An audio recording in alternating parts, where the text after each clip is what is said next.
আসসালামু আলাইকুম দর্শক, আমন্ত্রণ জানাচ্ছি আজকের আন্তর্জাতিক সংবাদে। শুরুতেই জানিয়ে দিচ্ছি সংবাদ শিরোনাম, পরে বিস্তারিত। তিব্বতের শক্তিশালী ভূমিকম্প, নিহত ৩৬। তুরস্কে ৫ মাসে প্রায় ১৫,০০০ রুশ সেনা নিহত।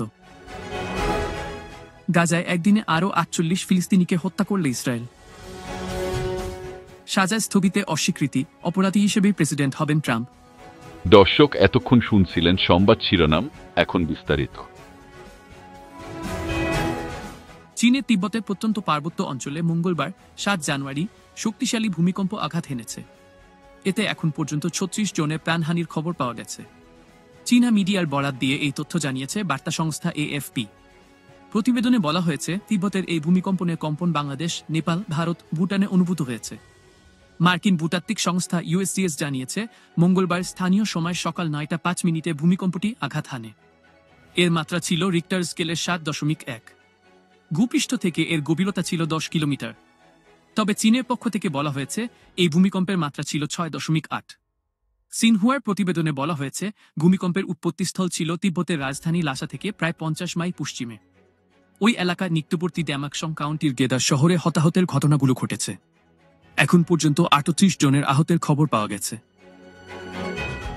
রাশিয়ার দক্ষিণে কুরস্ক অঞ্চলে গত ৫ মাসে ইউক্রেনীয় বাহিনীর সঙ্গে লড়াইয়ে রুশ বাহিনীর বড় ধরনের ক্ষয়ক্ষতি হয়েছে।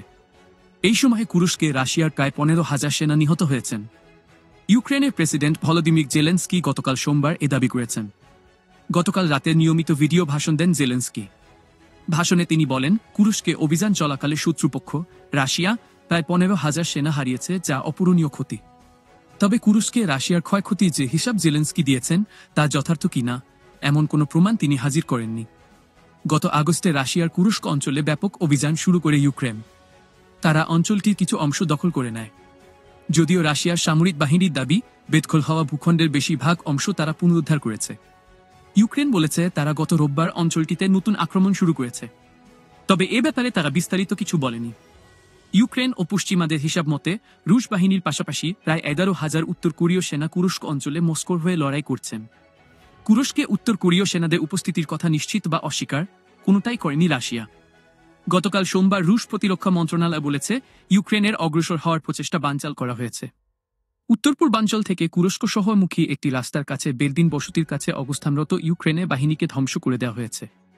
রাশিয়ার প্রতিরক্ষা মন্ত্রণালয়ের দাবি, পূর্ব ইউক্রেনে কুরাখোভ শহর দখল সহ গুরুত্বপূর্ণ সাফল্য অর্জন করেছে রুশ বাহিনী। তবে জেলেনস্কি তার বক্তব্যে কুরাখোভের বিষয়ে কিছুই বলেননি। তিনি বলেছেন, ইউক্রেনের বাহিনী কুরস্ক অঞ্চলে একটি বাফার জোন সংঘাতের প্রভাব এড়াতে বিশেষ অঞ্চল প্রতিষ্ঠা করেছে। এলাকাটিতে রাশিয়ার শক্তিশালী একাধিক সামরিক ইউনিট স্থানান্তর করেছিল। বর্তমান অবস্থায় পূর্ব ইউক্রেনের প্রধান যুদ্ধক্ষেত্রে এই ইউনিটগুলো মোতায়েন করতে পারছে না তারা। ফিলিস্তিনের অবরুদ্ধ গাজা উপত্যকায় ইসরায়েলের বর্বর হামলায় আরও ৪৮ ফিলিস্তিনি নিহত হয়েছেন। এর মধ্য দিয়ে উপত্যকাটিতে নিহতের সংখ্যা ৪৫,৮৫০ জন ছাড়িয়ে গেছে। সোমবার ৬ জানুয়ারি এক প্রতিবেদনে এই তথ্য জানিয়েছে তুর্কি বার্তা সংস্থা আনাদোলু। প্রতিবেদনে বলা হয়েছে, গাজা উপত্যকায় ইসরায়েলের চলমান হামলায় কমপক্ষে ৪৮ ফিলিস্তিনি নিহত হয়েছেন বলে জানিয়েছে দেশটির স্বাস্থ্য মন্ত্রণালয়। মন্ত্রণালয় বলেছে, গত ২৪ ঘণ্টায় ইসরায়েলি বাহিনীর অব্যাহত আগ্রাসনে ৪৮ জন নিহত এবং আরও ৭৫ জন আহত হয়েছেন। অনেক মানুষ এখনও ধ্বংসস্তূপের নিচে এবং রাস্তায় আটকা পড়ে আছেন, কারণ উদ্ধারকারীরা তাদের কাছে পৌঁছাতে পারছেন না। মন্ত্রণালয় বিবৃতিতে আরও জানিয়েছে, ২০২৩ সালের অক্টোবর থেকে এ পর্যন্ত মোট মৃতের সংখ্যা বেড়ে ৪৫,৮৫৪ জনে পৌঁছেছে। আর নিরলস এই হামলায় আরও অন্তত ১,০৯,১৩৯ জন ব্যক্তিও আহত হয়েছেন। ফিলিস্তিনি স্বাস্থ্য কর্তৃপক্ষের মতে, গাজা উপত্যকা জুড়ে ধ্বংস হওয়া বাড়ির ধ্বংসস্তূপের নিচে এখনও ১০,০০০-এরও বেশি লোক নিখোঁজ রয়েছেন। উল্লেখ্য, ২০২৩ সালের ৭ অক্টোবর হামাসের নজিরবিহীন হামলার পর থেকে ইসরায়েল গাজা উপত্যকায় অবিরাম বিমান ও স্থল হামলা চালিয়ে যাচ্ছে। ইসরায়েলি এই হামলায় হাসপাতাল, স্কুল, শরণার্থী শিবির, মসজিদ, গির্জাসহ হাজার হাজার ভবন ক্ষতিগ্রস্ত বা ধ্বংস হয়ে গেছে।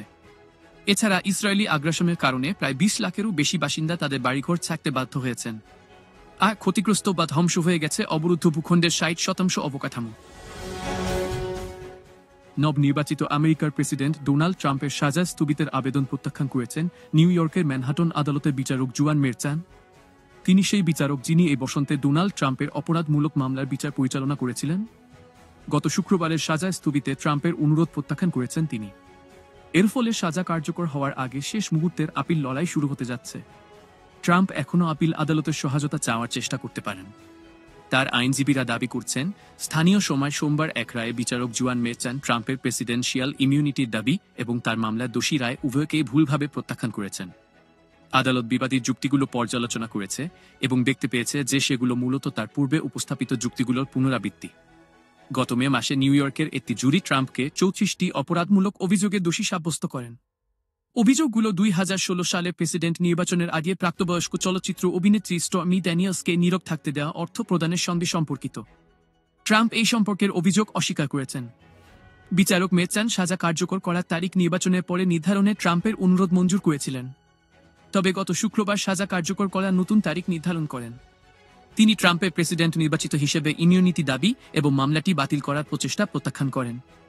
যদিও বিচারক মেরচান কারাদণ্ড বা শাস্তি না দেওয়ার ইঙ্গিত দিয়েছেন, তবুও সাজা কার্যকর থাকলে ট্রাম্প মার্কিন ইতিহাসে প্রথম অপরাধী প্রেসিডেন্ট হিসেবে দায়িত্ব গ্রহণ করবেন। ট্রাম্পের আইনজীবীরা সাজা স্থগিত করার দাবি জানিয়েছেন এবং সোমবার প্রথম আপিল দায়ের করেছেন। ম্যানহাটনে ডিস্ট্রিক্ট অ্যাটর্নি অ্যালভিন ব্র্যাগের অফিস এই প্রক্রিয়া দ্রুত শেষ করার পক্ষে যুক্তি দিয়েছে। প্রসিকিউটররা বলেন, এই মামলার সাজা কার্যকর হলে প্রেসিডেন্ট নির্বাচিত ট্রাম্পের দায়িত্ব পালনে কোনো বিঘ্ন ঘটবে না। আইন বিশেষজ্ঞরা মনে করেন যে ট্রাম্প দায়িত্ব গ্রহণের পরে এই প্রক্রিয়া এগিয়ে নেওয়া সম্ভব হবে না।